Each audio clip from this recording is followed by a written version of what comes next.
There we go. You're not singing. Okay. I sing along. You sing with classical piano. Yeah. I don't sing, I'm sorry. I wish I could, but that's not something, we can't do everything. Singing is something I should definitely not do. But yeah, thank you for coming, and I'm gonna play some classical piano. And I'm doing this program now. I have a few new things since last time. Last time was only a month ago. So the rate at which I can learn, I have maybe 3 or 4 new things here, but some repeats. And I'm still doing this thing that I had this, experience that I decided I should switch to the violin because I love the violin. I love Jascha Heifetz and all the old greats, But I'm too lazy to do that. It's too difficult. So I stick to the piano, and plan B would be to play arrangements of violin music. Or even pieces that are originally for piano, but you would normally hear them on the violin. So this is my violin-themed piano program, if that makes any sense. Some of the arrangements are by the likes of like Rachmaninoff, for example, or Liszt. And of course they change the music to be, to fit the piano. It's like translating literature, from one language to another. You don't do a Google Translate. A good translator has to reimagine the thing. So the first thing I'll play, actually, you hear it on violin a lot, but it's a vocal piece. It's a folk song from Japan. We'll start there, then we'll go to Europe. And this is called The Song of the Seashore by Narita Tamezo. I probably don't say that right. It's beautiful, beautiful melody. And yeah, that's the sound. And then, yeah, we'll start with that. It's just one of my favorite melodies ever. Kind of short.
Oh, it opens.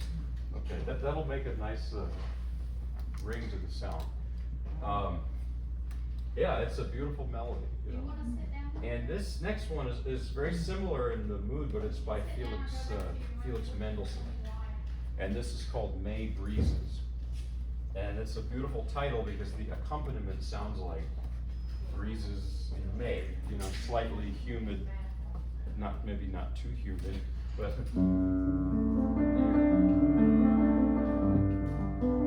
that's the accompaniment. melody is on top here. It's apt that it's from a set of pieces called Songs Without Words.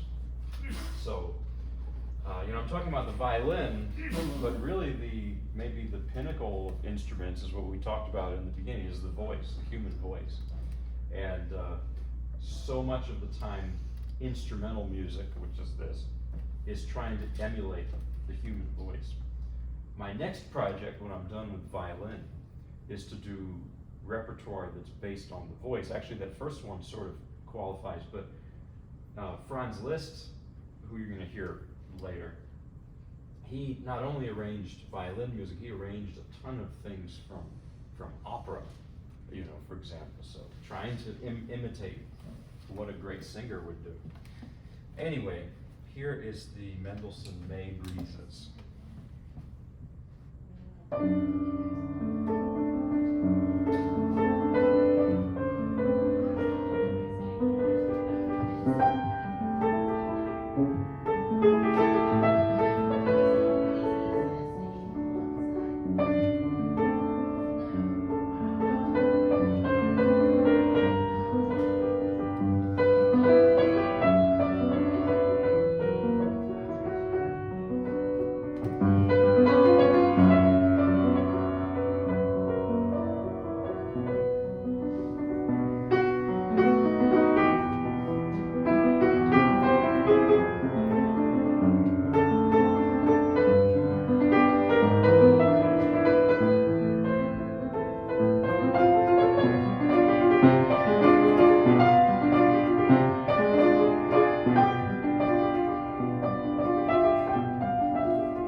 Thank you.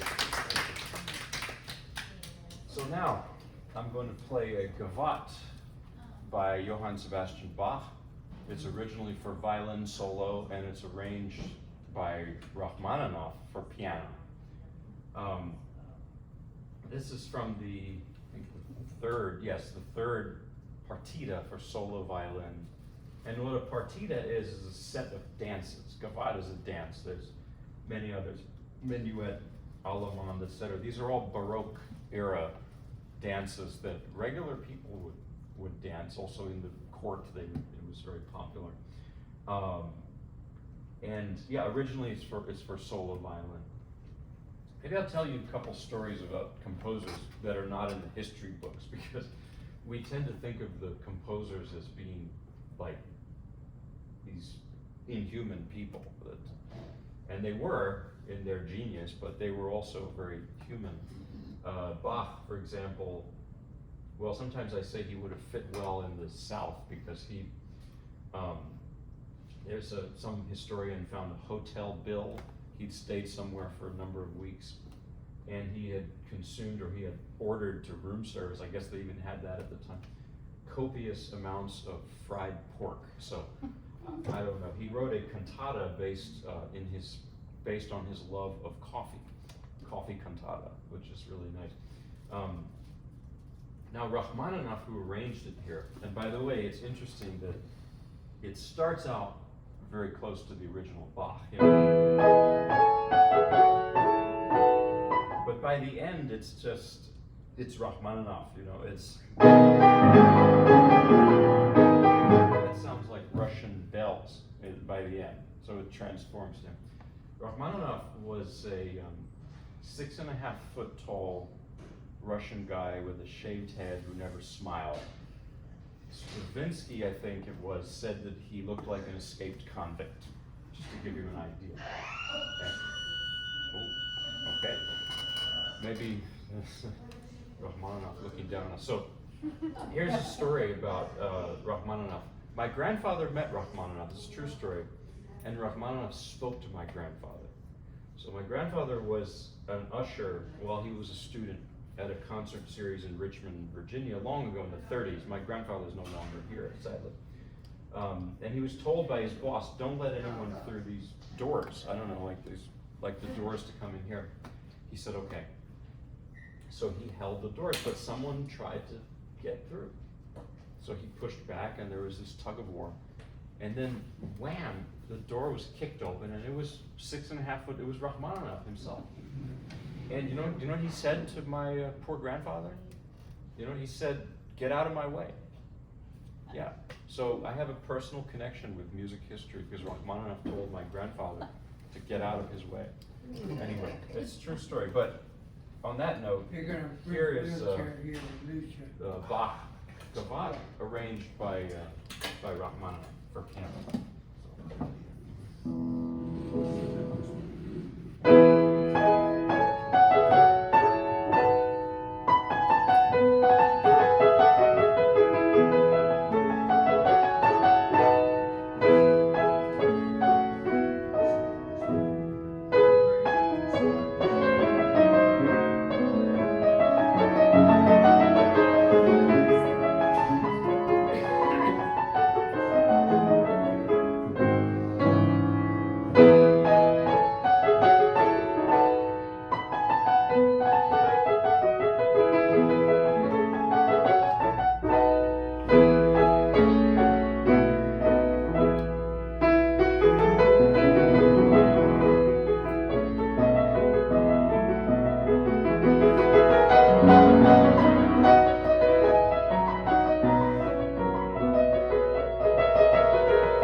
Yeah, that's Rachmaninoff. I mean Bach.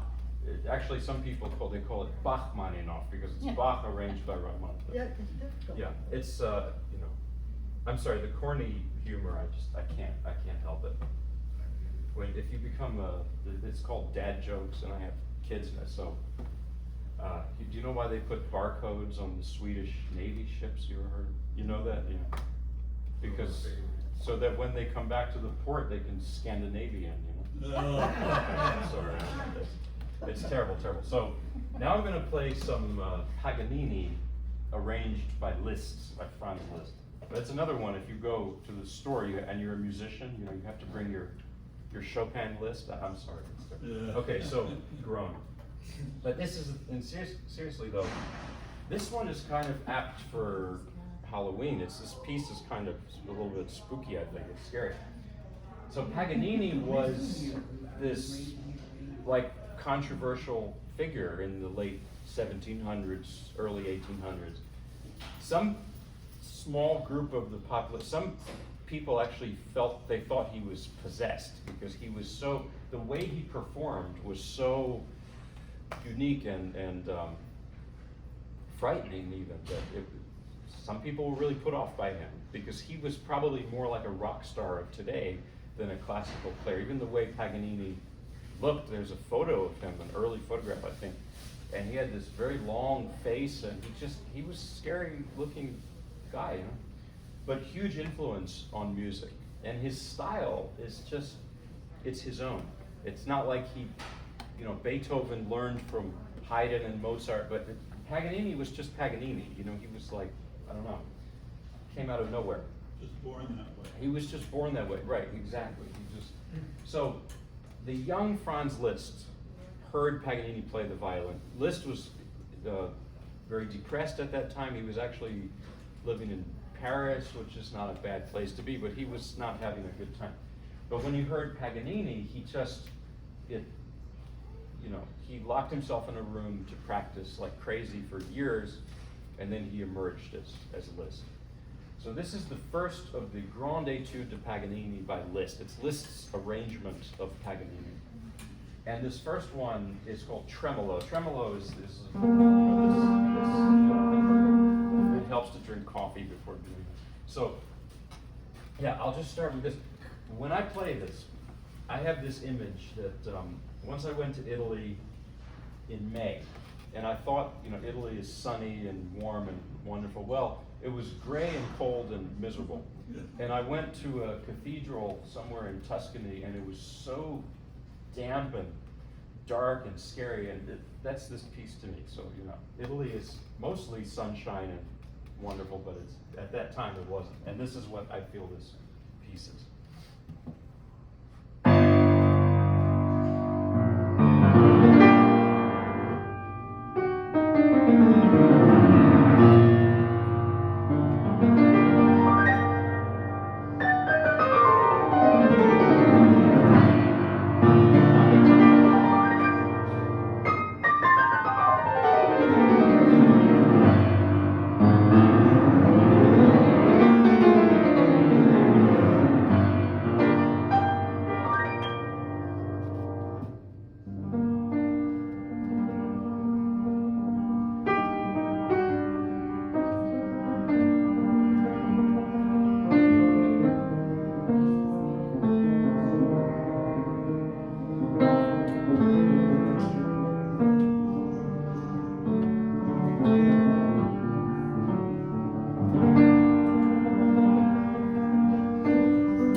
He was crazy.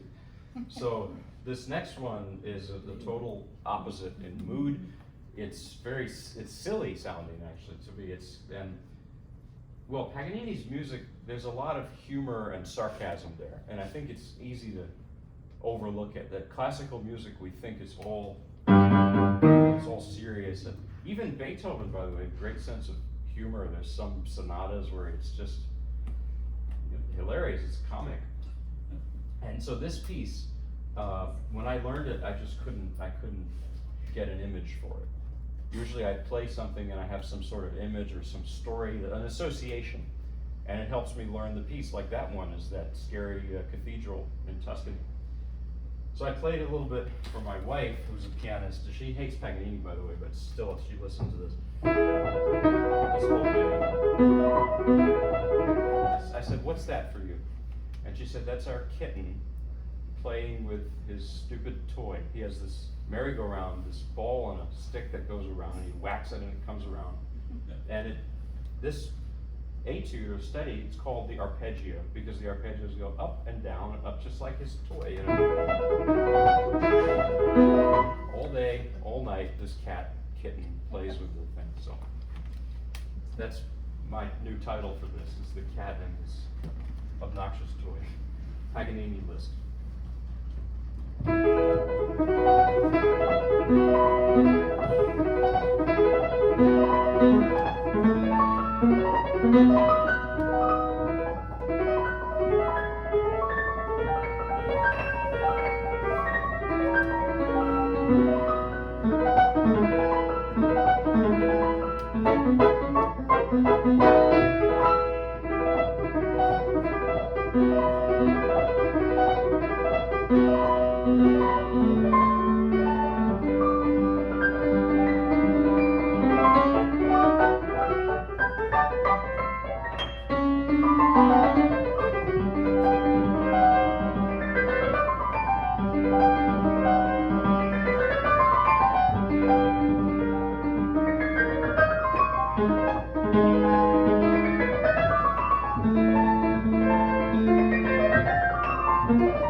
What would Liszt do with Paganini? How would he rewrite it? Well, that's a good question. So the first one he changed from the original.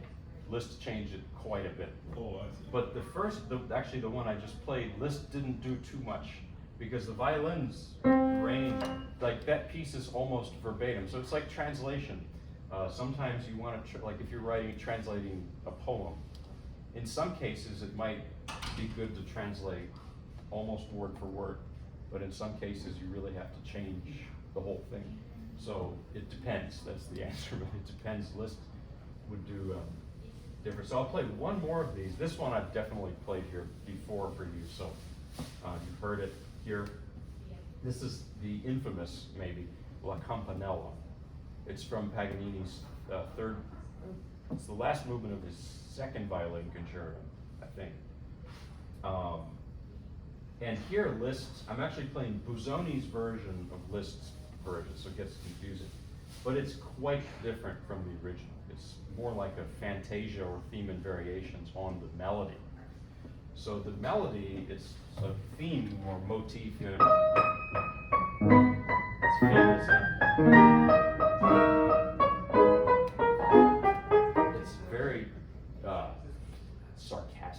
kind of, it's caustic and witty at the same time. La Campanella means little bell, so you can hear it sounds like a little bell. It also sounds like, for me, at certain moments, it sounds like a buzzing fly or mosquito, you know. It just has that obnoxious, you know, little. So anyway, here is the piece. This one's really, it's crazy, crazy, crazy.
So here's a more sedate, much more sedate piece. This is the Humoresque. I think it's the sixth Humoresque by Antonin Dvorak, who's a Czech composer. There's an old 1926 video recording of Misha Elman, the great violinist, playing this. And I watched that and I had to learn the piece. This is actually originally a piano piece, but you hear it more on the violin than the piano. Dvorak was, of course, he was from, Czech. He was a Czech composer, and he spent a lot of time actually in this country, in the U.S. And he even incorporated Native American and African American melodies into his music, into his New World Symphony, for example, based on his time in the U.S. And Dvorak, I think, from what I've read, not only was a great artist, but he was a great person. And he was humble, and he wasn't, I don't think Paganini was humble, or maybe he didn't, but from what I've read, and Liszt too was pretty, Liszt echoed Louis XIV, he said at one point, he said, "Le concert c'est moi," like Louis XIV was a l'état c'est moi. So, but anyway, Dvorak was a much more humble person. And I know a pianist, I'm not going to say any names, but I know this pianist who absolutely cannot stand Dvorak. He told me this. He's like, I hate his music. Every time I hear or play Dvorak, I smell the farm. And I said, that's what I like about it. And he said, I hate it. So, well, it makes me love Dvorak even more, perhaps. So, and humoresque, it's not necessarily humor, but it's lightheartedness, and that's what this piece is. It's bittersweet, and it's in a salon style. This is like a salon, I don't think the past was better. I don't think the 19th century was better. Obviously, just read history, it was pretty bad. But I think that a lot of people had this outlook on life, which is this piece to me, which we may have lost, perhaps. And it's a whimsical, not totally serious, bittersweet. It's a feeling, and I think this piece has it just wonderful. Nostalgic is what it is.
looking at the time because I don't want to be too long. So yeah, there's Dvorak. Here is Oh Danny Boy. I think I did this last time.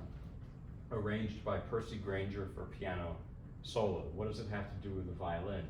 Well, violinists play this Irish, it's an Irish folk song. They play it all the time. Everyone plays this or sings it, maybe.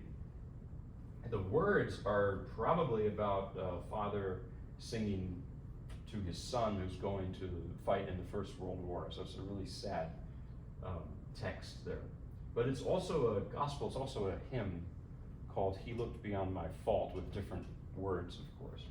So, yeah, Percy Grainger, the arranger, that was rhymed. He was a very odd, maybe not the best person, an Australian composer. I won't get into why, but many reasons. But at any rate, it's a beautiful arrangement.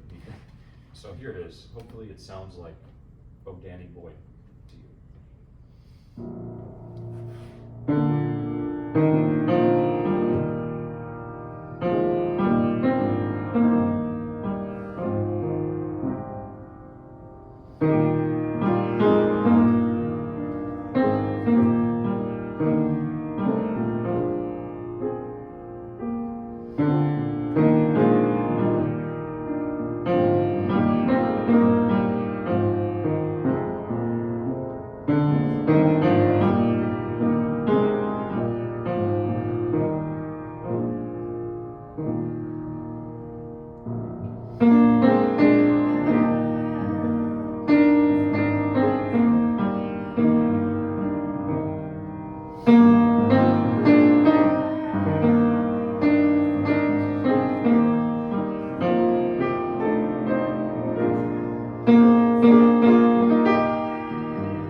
things. This is a set of very short dances that you might find weird, but maybe in a good way. This is Bela Bartok's Romanian folk dances. Bartok was Hungarian, and he, well, we think of him as an abstract or a modernist composer. He wrote a lot of very abstract, sort of like abstract paintings, you know, music that's not always easy listening. I love everything he wrote. He's a genius. But as far as Bartok goes, these are pretty listenable because they're based on folk music. He collected recordings. He actually went out with an early tape recorder, an early version of the tape recorder, to record people singing folk songs in villages across Hungary, Romania, even Yugoslavia, Eastern Europe, you know. And these pieces that I'm going to play for you, they're based on that experience. And Romania is interesting because it was, at that time, over maybe 100, 120 years ago, was a melting pot of gypsy culture, of Jewish klezmer music. You know, it's all there, and you'll hear it all in this, in these short dances. So name you the titles because they're very evocative. The first one is called Stick Game. I guess it's something that children would play in a village somewhere. It's before iPads existed. This one is very folk-like. That's called a peasant costume. The next one is perfect for Halloween, and by the way, wasn't Frankenstein set somewhere in Transylvania, is near Romania? You know, it's that area of Europe. So when I play this, I think that my head should start slowly turning. I can't go all around, but it's very, creepy sounding. So the next one is a beautiful melody. It's called Mountain Horn Song.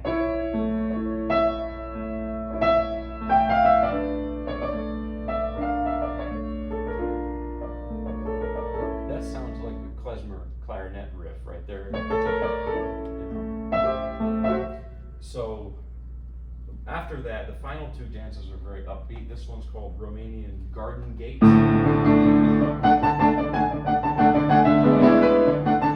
That scale is called the Lydian mode. And if you ever watched The Simpsons, the theme of that show is in that. That's a Lydian scale. So the guy, I don't know who wrote that piece, but that's a Bartok. He knew his Bartok, that composer. Anyway, the last one is called Little One or Little Child. So like I said, you're going to hear things like this. You're going to hear things like this. That's Bartok. It's the 20th century. It's like modern art. If you like Texas Pete or Tabasco in your food, then why not like that? That's how I look at it. Okay, so here are the Romanian folk dances of Bartok.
hear that? I love that music. I love it so much.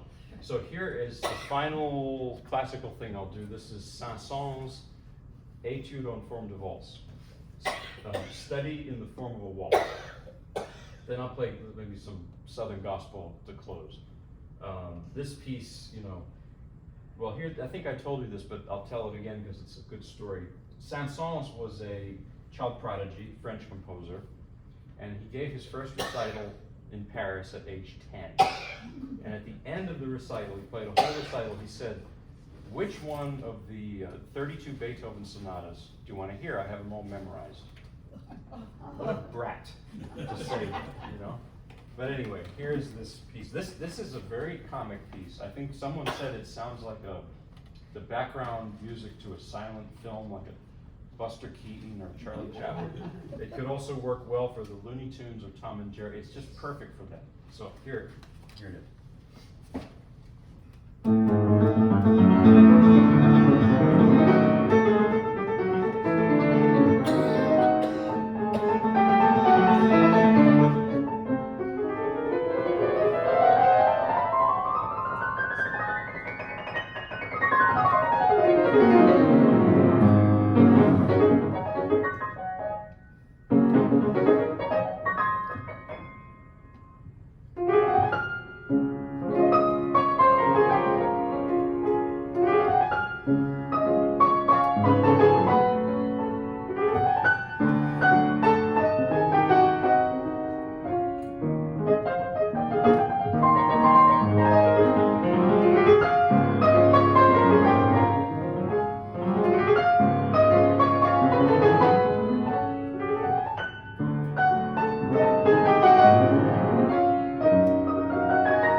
some short gospel.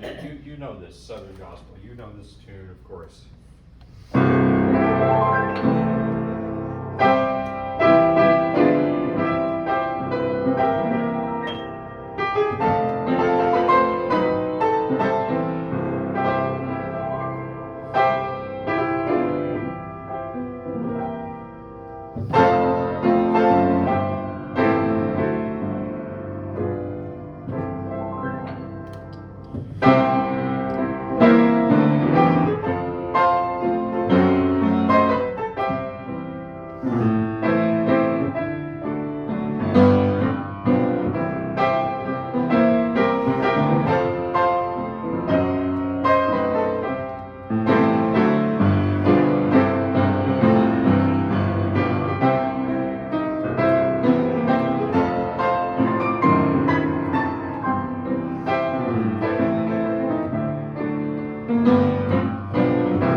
Last one I'm gonna do, oh, it's okay, real quick, okay. This is it okay? I don't want, okay, I don't wanna like overstay here. If you have something at 3. This is called Jesus Hold My Hand. It's a very old gospel tune by Albert E. Brumley. He's the guy who wrote I'll Fly Away, you know that? That's an old, yeah. So this is similar in mood. This is a very sort of country gospel. I don't know what you'd call it, but just a real barnstormer. Hope the piano will, yeah, it's okay. So, yeah, it's just a, you know, I thought I'd end on a upbeat note, so, okay. Wait, how does it go again? Okay, there you go.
between the list and the upbeat gospel, it's a workout. It's good. I got my heart rate up.